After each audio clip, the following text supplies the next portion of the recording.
on up here. Come on. Hello. Hey, guys. Hey, ladies. I haven't done this in a while because you haven't seen any this time of year, but got a flower for y'all. Yay. How y'all doing? Got a bunch of videos loading. A whole bunch. I don't know why some of them are dragging out, but they're dragging out. But I had reached out about the case being cold or not cold to Summer County. I got an email back, and it says from Eric Craddock, this case is not cold, far from cold. So I really like that. That was my question. Hey, y'all considering this? Is this going to be considered a cold case? That was my question. And evidently, I was informed no. It's not a cold case. Definitely not cold. So, Sebastian Rogers' case, still almost 2 years, is still being active. That is truly amazing. Usually, they don't make it 3 months before they kind of fade away. This case has not faded away, which is a good thing. It's a really good thing, especially with everything we've been learning, right? And trying to put all this timelining together, these dates, and now that we know a lot of this filming for the year anniversary. You remember when I made that comment about? I said you better be careful what you ask for when Proudfoot asked for coming back to the table. Remember, let's get back to the table and get to this. He's sitting there saying that on a video, and that warrant had already been served. That warrant had been served before we saw those clips, right? So I'm trying to track down exact days of filming so I can get an idea, because I really think that it's just piecing together. I really do. From the proof of life photo, which I believe is a proof of life. That's what they showed Seth as the proof of life, so that's what I'm assuming is the proof of life. If you look at Melanie Buzzard, they show an older picture or the one in the hoodie in that rental car store. You know what I'm saying? Like, they're going to show the last photo. That's what they do. That's how they try to give you the best look at this individual, what he looked like right there when they went missing. That's what it's about. Not putting a picture up of a 9-year-old kid and claiming that he's 15, like she did in the beginning. Like, it never made sense to me. A lot of things didn't make sense. They didn't want somebody looking for a teenager because they were trying to get him out of the country, I feel. Or somewhere, out of somewhere. I mean, everything is pointing to this one thing, the change of the date. To change the date to the 25th after a year. All this started sparking at right before the year anniversary. So something brought all this on. Something led them down this road. Something, I do think it's a lot of that filming stuff. I think they learned a lot more, or they cracked something in all that. Because why would they, I keep asking myself over and over again, and I know that, I've been explained why, but I still try to understand why. Why would they take 3 cameras from that house that were put in after? And of course they tell me it's so they can spy, right? And so they can go back and watch the entire year's worth of footage to see if they ever slipped or anything, anybody made any bad choice, or they said something they shouldn't have said, or picked up a phone conversation, or just caught something in general. Or did they find old accounts that used to be existing? I don't know that either. But something led them to that warrant in February, and then something led them to another one in April. And if it is true that warrant was filed, that warrant was requested for, I think, on the 2nd of February, something like that. And then they served it on the 7th of February. And then, so the 2nd would be the day that they requested it. Well, if we look at the other one, April 2nd is the day they served it. So what day did they create it? Before April 2nd. So you're talking less than 2 months. That's 2 warrants. That's more than we had in the entire case. This is more information, really, than we've got from anything else, because all we've ever got was they don't know what happened. There's no leads, there's no sightings, there's no nothing. But then all along, we've been thinking there's no leads. Well, why? There must be leads. It must be right. And like I said early on, I didn't think Eric Craddock would come out and say, you know, there's some things that we can't release because it'll hinder the investigation. All that really does is clarify to me that they got something. They got something important. I don't know if they're able to piece every piece of the puzzle together. I think that's what they're trying to do. But clearly, if you go by the changing of the date, which does not happen in very many cases, I think we can all agree on that. And they changed the date from the 26th to the 25th. Then they tell us the last sighting of this child was the 25th, okay? Which we believe is the roadhouse footage. I think that's the last sighting of this child, period. I think that is the last sighting. But where did they take him? Where did they put him? Where did they hide him? Or what did they do to him? I mean, that's still the question. It's not about who or why anymore. I mean, well, yeah, I guess the why would still be there, but then no, not really, because we do have a motive. A motive is court, but, well, a motive is jail time, really. You know, CPS, eventually, they're going to take you down. So all the complaints that have been coming in over those few periods of time, and then was this man really booted out of that house? I do believe so, but I'm probably wrong, but I think he was. Because as much as lovey-dovey as he is, he'd have been home all the time, every weekend. If you know what I'm saying? Like, I don't get it. I don't get it. I think that they were in a bad spot in their marriage. I think their marriage was falling apart. I think it was Sebastian was stuck in the center of their marriage and causing problems because of CPS and everything and keeping him from getting Faith. And then now Sebastian was on Faith's side and on Nina's side. And it just like, I guess Chris felt like everybody was turning against him.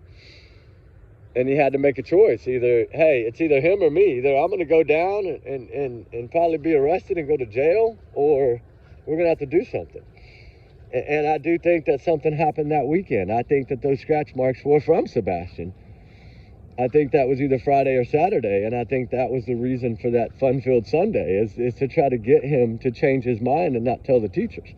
I've always felt that way. Just like I've always felt like the flashlight video was a joke, was a dummy, something that they tried to make it look like it, and then Katie just screwed up and forgot to turn the light off when she ran back. But the craziest thing about it all is if you go to the PI, what does the PI tell us when they recreated that video? Although they were about 40% off on angle, you know, that's why they wanted it to point to that other house. They tried to get their backyard out of it. That was their whole reasoning for doing that video. But if you really think about it, what did Chris Proudfoot tell us in the very beginning? I'm sorry, that video it's nothing. It's not. We wished it was. It's not. It's nothing, guys. It's a trash truck. Okay. Then we get his guy to recreate it. Then he gets his guy. They pay that guy $15,000 to recreate it. Steve Fisher, right? He recreates that video basically off of that house, right? They changed the angle of the cameras, a big deal. And that's okay. I understand their point behind it. They were trying to eliminate their backyard from that camera, and they couldn't do that. And the good thing about it is if we listen to everybody around this situation that tells us this last flashlight video is nothing, well, then how come the PI says, confirmed by law enforcement, that a man let police know that he took his trash out with a flashlight, okay? And that's what the flashlight was. And even the PI said they were hopeful when they saw it, thinking, okay, that could have been Sebastian. They were hopeful, they said, because they knew it was a flashlight. The PI says it's a flashlight. He clearly states it's a flashlight. He clearly states the trash truck's at 5:30. But yet, he also clearly states that this gentleman that took out his trash, right, at 3 in the morning, and then he contradicts everything he just said. And then a few minutes later, Steve Fisher goes into, well, he told law enforcement that he heard the trash truck and he ran out and put his trash out. That's why. He forgot to put the trash out, and he realized when he heard the trash truck, he had to hurry. So he rushed. I'm sure people forget their trash all the time. It happens. I've done it, right? I mean, it happens. Mistakes happen. But the thing that gets me is the trash truck doesn't come until 5:30. So if you're telling us that's a man with a flashlight, then that wasn't at 3 in the morning. So what's the 3 in the morning? And if you look at that flashlight that they did, you know, Chris and them got that guy to walk across that field with a flashlight. I think he either had it on like strobing, or he was walking with it, swinging beside his legs, and it was, you know, it was going behind his legs and cutting off the light. That's why it was so bouncy. But if you look at that light source, it's almost identical, right? That's what shows you that it is some kind of headlamp, flashlight, lantern. It's the same. It looks identical to the flashlight of that man walking across there. And they did it. And I didn't even know they had done that. I didn't know they put a guy out there with a flashlight till the other day. Because I was told something, and so I was like, okay, well, why would he tell us that it's a man taking out the trash with a flashlight, but then turn around in another statement later on in the video say that it was that the man let law enforcement know that he heard the trash truck, realized he had forgot his trash, and ran and put it out. That's the thing that bothered me, because that's 5:30, not 3 in the morning. So, you know, I get what they were trying to do. They were trying to debunk that video, right? And they were trying to bring the other one to life that the law enforcement had already debunked. And I'm not going to say this flashlight video, I don't think it's been debunked by FBI. I really don't. I think what they're trying to do right now is lure everybody away from all this stuff, because it is probably something totally different. I do think that was a dummy run. And if it's a dummy run, yeah, I mean, it would probably stand up in court, but it's going to lead them to what they really believe. And in my opinion, I think if they're looking at everything, and we look at the way they changed the date, and we look at what little things they've come out and tried to clarify and debunk, and you know, like they really came out and shut down the shoes, right? Because Katie said, shoes, right? And Eric kind of pretty much shut that down right off the bat. In the first 24 hours, he did that. So I look at all these things, and I'm trying to piece them all together, and I'm thinking, man, they really do got these people. Like, just what we're talking about right now. I mean, think about it. Okay? Kid goes missing, we think they're doing nothing. Behind closed doors, they're working like crazy. They're getting warrants, they're filing warrants, they're seizing equipment, they're seizing cameras, they're taking phones, they're taking cars and OnStars and all kinds of stuff, okay? But they don't tell us anything. But that's okay. Because I figured out, excuse me, that gnat just flew right in my mouth. Oh my God. Sorry about that, guys. Jesus. It's either a gnat or a fly. Something just threw right down my damn throat while I was talking. Oh, that sucks. Oh, wow. At least it's not flying. I don't feel it flying in my throat or nothing. So I guess it's not flying anymore. But no. Think about that, right? I'm wondering now if that video I sent in opened up any eyes. Because it was around the same time. What's so crazy is all this seems to be revolving around the middle of the beginning of February. This is the same month he went missing the year before. So if they were still doing that in a year and a couple of months, they haven't given up. And maybe the pressure from Seth has helped a little bit, but I think that they've always had a plan. I think they've always had their hunches. I think they've always had a little bit of evidence, just not enough to pull the trigger. And I think they might have got somebody, because remember when I said somebody else had started working on the case? It was a different detective from that had overviewed it from Nashville, Tennessee. A different detective, some 22-year on the force veteran detective, had browsed it over back in December or January, I think, of 2025. He had browsed it over. Is he the one that found it? You know, like they always say, it's kind of like the Gilgo Beats thing. I know I go back to that a lot, but think about it. That new team came in and bam, they had him. All the information was there. I always say they leave everything behind. There's no perfect crime, right? And I mean, parental kidnapping is a crime. But if this child is alive somewhere, that is really going to be a blessing. Yeah, he's going to be traumatized. I can tell you, most likely with autism, after 2 years, he's probably going to have hell recovering too. But I think with Seth's love, they can go fishing and do therapy like that. I think they can work it and figure it out. Seth just wants him home, and I'm sure Sebastian Rogers just wants to be home with his father. I pray that's what it is. I pray they handed this kid off and they really do have him somewhere. I think that they have the means to do it. I think they have the connections to do it. Because we forget, they have a lot of connections in California, guys.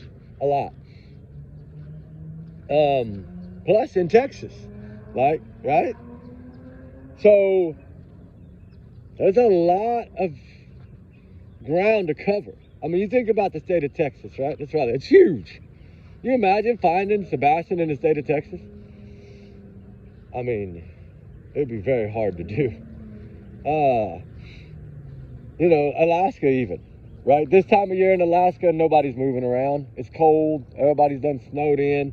They're not going nowhere for the next 8 months. That's the only bad thing that's why I thought about Alaska to begin with. The Bower Sox had gone there. And I thought, what a perfect place, because you can't travel there all year round, really, with not comfortably because of the weather, right? A lot of times planes don't fly because of the ice and stuff like that. I mean, it's to think about that would be, to me, most likely probably where they would take this child, because I'm sure he probably knows somebody in one of those little villages up there. And those kind of people, they don't get the newspaper, they don't have news, they don't watch TV, they don't get any information, except for by radio, and it's usually just weather. That's the only thing they really worry about is weather. Weather and medicines is really all they worry about in the cold like that. Getting their medicines dropped on time, and, you know what I mean, the weather. So, yeah, there'd be a perfect place to hide him. Pay a family. You take a family that lives up there in the middle of nowhere off the grid in a cabin in the mountains, and you tell them, hey, I'll give you, $25,000 a year, just keep him here till he's 18 and teach him how to become a survivalist or whatever they might be planning to do. Is it possible? I don't know. I mean, I think it's possible, but I really don't know, because part of me feels like these are two military people. CPS never goes away, right? And would they have taken the risk of this child being found somewhere? That's where I'm at on that. And I'm not saying that Katie, I've never really honestly felt like that Katie could have done something like that to Sebastian. Now, Chris, I could see, or Terry, or Kathy, but I just don't. I'm not defending her. I'm just saying I don't think she could honestly take her child out of this world, right? An accident, yeah. A loss of a temper, maybe a fight, maybe a push, yeah, something like that, an accidental or something in a rage moment. But just to do it, no. Because the way she was at the roadhouse makes me think, was that nerves? Was that trauma? Was she scared? Was she, because she knew she had to get rid of this child, was she freaking out because she didn't want to? Or did she want to? I don't really know that. Or did she at all? I don't know that either. I mean, the thing is that trip that morning when she drove towards the school like that, that we know now there's no cameras don't work there. There was no way to prove that she went that way. I guess by her car, maybe her cell phone. But I always wondered, what did they tell police, right? That was what I wondered. I wondered, what did they tell police? Because Seth Rogers don't even know what Katie told them. Because she was already done talking to him by the time he got there. And they're not going to share information. That the cops never do that. Not when they're divorced like that. Because then you have Chris hauling ass home in 2 hours when he says it takes him 3.5. So he could be by Katie's side and his mom could go home.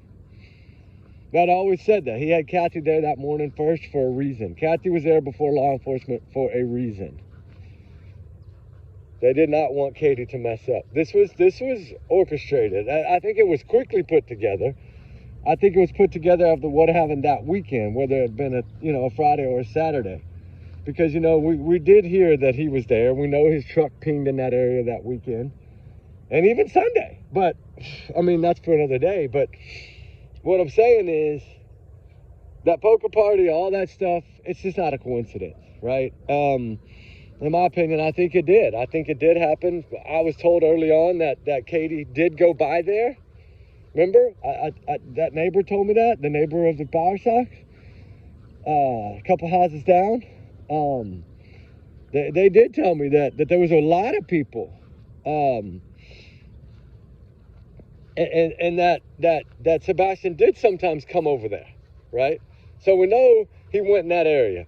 So wherever this other guy lives, I don't know if it's close to the Bower Sox or not, but I know the neighbor said they've seen bickering and arguing and people picking on this child before. So I don't know if this neighbor is somebody that actually comes over to the Bower Sox's home to their little barbecues and stuff. I don't know that.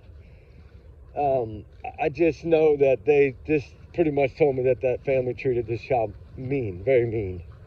That they picked on him and made fun of him. That's sad. Sorry, but that's heartbreaking. To think that an adult could make fun of a child. I don't get that. I don't understand that at all. Kids are a gift of life, and how you could make fun of anyone, I don't understand. But one thing I will say is, in my opinion, I think this is finally coming together. I've never got a reply back so quickly in my life. Like, anytime I've ever emailed them, it takes weeks. I just emailed yesterday, and I got a response back already. Okay, that's a good sign to me. I do know that, from what I'm hearing, is that they got a case, evidently. I'm just going to say it. Evidently, they got a case, okay? Something has come together somehow, some way. We've all been praying for it. And I'm just wondering if it's whole already. Like, do they have it all? Or are they 95% there, right? 2 warrants in 2 months, that's a lot. Like, I wonder what they possibly could have recovered. Because whatever they recovered in the first one made them go back for the second one. So, I'm just trying to, do they got this, right? I'm hearing they do. But, and the crazy thing is that some of these people that I talked to this morning, like people that live in the area, 2 of them are neighbors. I spoke to quite a few people this morning because I always want to know if y'all heard anything. Because the locals, they hear it first. They do. I'm jealous, but they do hear it first. Going around the coffee shop and places like that, they talk. And allegedly, they said that they feel that this case will be solved, and they think it's in the right direction. And I'm like, what changed? I was just up here a month ago, and it wasn't like that. What changed, right? And of course, I think this February warrant learning, we already knew about April, right? I'm trying to determine the January one, if that is really legit. I'm trying to find it right now. Because if they did one January, February, and April, because the one in April on the 2nd, I believe, was filed in March. It usually takes about 3 days. So you would think that in an older case, I'm not talking about like in a newer case. A newer case, warrants fly fast. But in older cases, a year old like that, it takes a few days to get that warrant done and then get it to where you can file it. Because it did go to the judge. Remember, it said the judge signed off on that and sealed. So it takes a few days to do all that, to get all that in place, okay? So if you think about it, that'd be January, February, and March. That would be one a month for 3 straight months.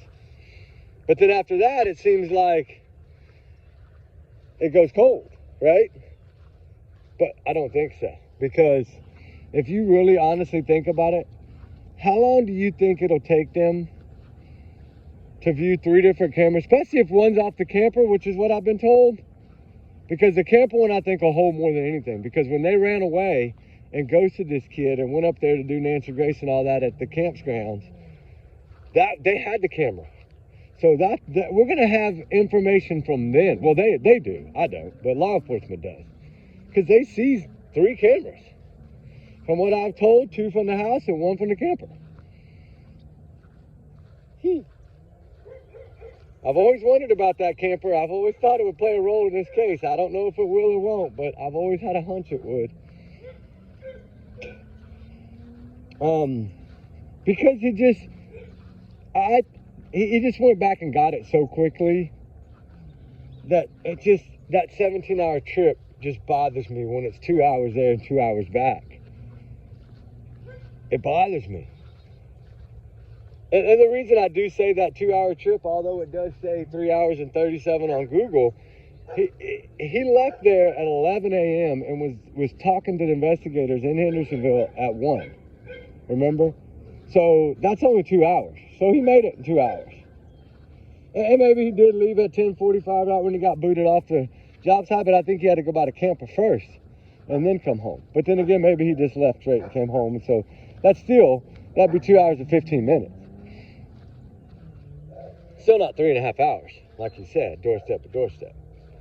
But I always had a feeling that if they could get the right devices, or if they could somehow get devices that would link them to show a photo of another device, because sometimes you just need that picture, right? We don't think about what they're looking at, but when you really think about what could they be looking for, I always think of that. Are they looking for cell phones? And people are saying, why are you asking that? Well, when you see them carrying their cell phone in their videos or whatever, if you get to see that, then is that the same cell phone they had when all this happened, or was that a different cell phone? And then after the fact, did they change their phones out pretty quickly after? Or not, right? Those little things you can find in videos like that. If the surveillance, if what they got, they can recover it all, right? If they can recover all that.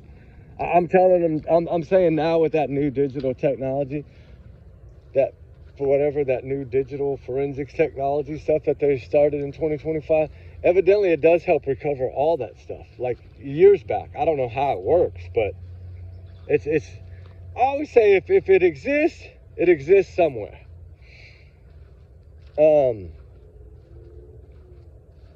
And there's just little different things, right? What can they learn a lot from those videos? About the shoes, I think. They can learn more. You know, about Sebastian, Katie's shoes, right? Or, I don't know. Is there anything they can figure out from that footage? I don't know. I've been trying to think about it. But all it takes is one slip up, somebody being a little intoxicated and them to say something they didn't mean to say, walking up to the house or something after a dinner and get caught.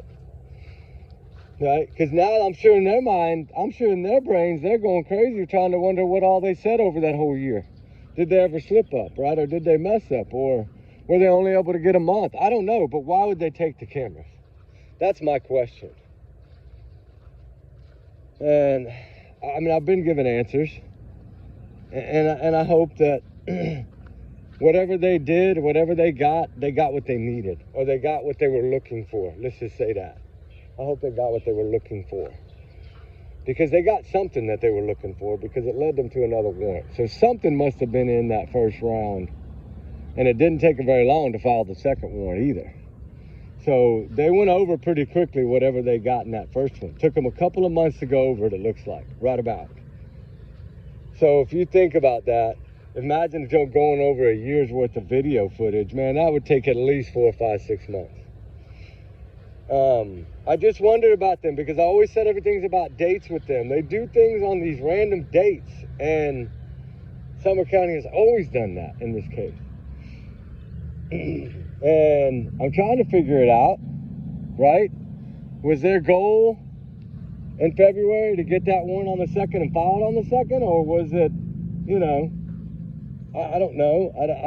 I don't know. I'm just saying, if one of them was a forced entry, which means one that nobody was home, that would be shocker too, because you wouldn't think in a case like this they would just take the door down.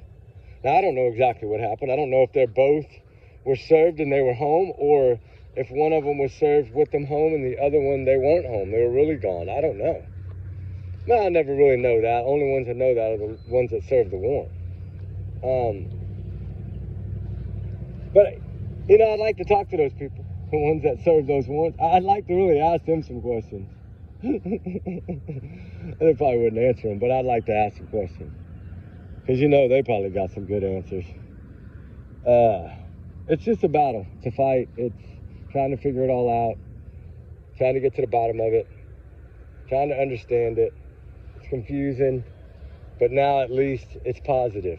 I feel like they're on their way. I feel like the train is rolling again, right? Like they're determined to get answers. That's what I feel like. I feel like they're determined to get answers. And I really hope that they find these answers. I think that I think they got a good shot, because I mean, I would like to see the entire list of what they took from the home, but you know, all they told us was 3 cameras. Well, we know it's probably most likely more than that. But that question still haunts me in my head. Why take cameras that are new? And I know they're saying to spy, but golly, what if you can only get 60 days worth of footage? You can only go back 60 days. But something led them to do this, right? Is it something that they just learned? Are they trying to get video footage of the time around when they were filming all these things and talking maybe with these people? I don't know. Are they trying to get conversations of Chris Prophet on the internet? Maybe he sits out in the front yard in a chair and talks on these YouTube shows. I don't know what he does in his wee morning hour. But if he sits anywhere where the camera is and it picked up the voice, then they're going to have a lot to listen to. But we'll see. We'll see how it goes. Anyway, guys, keep Sebastian in your prayers, right? We have to. Keep them all in our prayers. All the missing, all the runaways. They need our help. We're going to keep fighting. I'm just getting excited because I'm really at the verge now to thinking maybe arrests are coming really soon. I think it'll be before the holidays. Yeah. Like before Thanksgiving and all that. I think that if they're going to do it. But I'm just wondering, is whatever they're finding leading them to Sebastian? That's the important question. Man, I really hope so. I really hope they're really, really close, like I'm hearing they're close. I know things are adding up really good. It's a lot of heat going on right now. Feels like. Allegedly, I guess you can say, right? Take it as a grain of salt, guys. Just my words here, my thoughts. But there's some facts to this. We know a lot of facts in this case, and they're starting to look better and better, actually. But, you know, trigger warning times 100 million always, and you know, everyone's innocent until proven guilty in the court of law. We know that. I'm not saying they're guilty. We don't know that yet. I can't say they're guilty yet because they're not arrested yet. But we'll see what the future brings, right? All we can do is be patient here, because evidently they're doing something good behind the scenes. So we just be patient and wait for it to drop. All right, guys. Y'all be good. Be safe. We'll talk soon. All right, bye.